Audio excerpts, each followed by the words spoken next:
صبح بخیر. الان هوا روشن شده. فکر کنم فضای زیبای کمپ ما بهتر دیده بشه.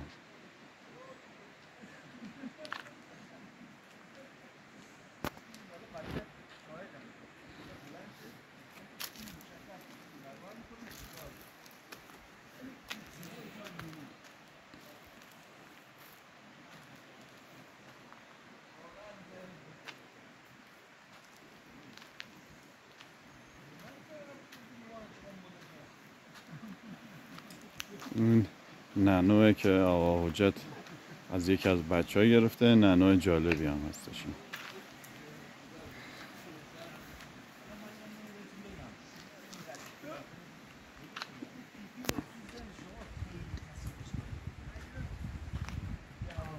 دوستان گرامی، این ورم یه نگاه بکنین لطفاً. از اون حرفای خوب بزنید که فیلمش قابل پخش باشه دیگه. آقا مجید برای شما میگیم یعنی یه جوری صحبت کنید که فیلم قابل پخش باشه. بله، در مورد موضوع چه چایای خوبیه. رایحه گل‌ها بسیار آفرین. چقدر قشنگه. بله دقیقاً موضوع خیلی خوبیه. خب ولی بچه‌ها خیلی مسائل می‌کنن. بیاین این ورم نگاه کنین. آره این سگ گله است. بیا به عمو یه بوس بده. با حال بگی شما هم رفته بید گرفته خدا قوت گرما دارم تازه هم دو قلاده‌شو باز کردن. یک کم پیر شده. نه ما چیز داشتیم کجا؟ خوشی کجا دیگه؟ قبول لباسمون داریم. سگ خیلی خوبه. خیلی نزدیکش داشت. آب آورده بود. باشه بمیره. خواب بودم ولی خب نخوابیدم.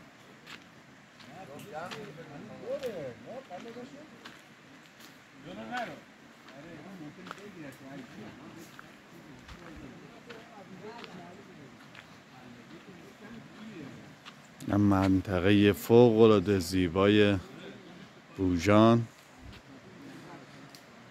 واقعا دیدنیه، مخصوصا طرفای صبحش که یک آب و هوای واقعا جالبی داره.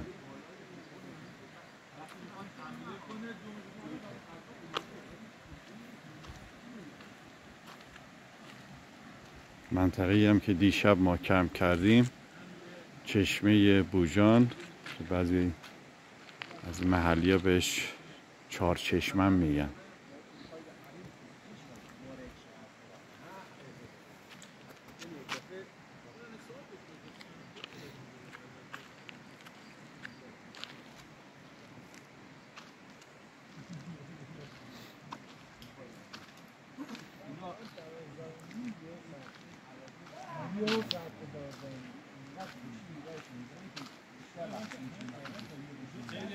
بعد میاد به سگ گله غذا میده.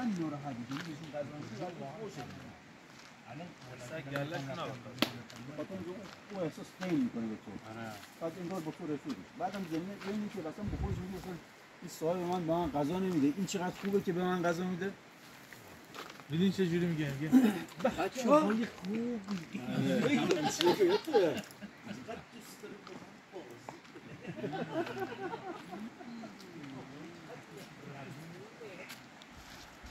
سگای گله همینجوری از گله جدا نشن.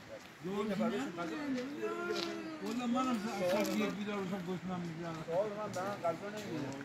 مثلا این راحتی اون غذا بکنم. این از گله جدا میشه. تفسیر زبون سگی بود، نمیدونم شنیدین یا نه. اینم پایان فیلم.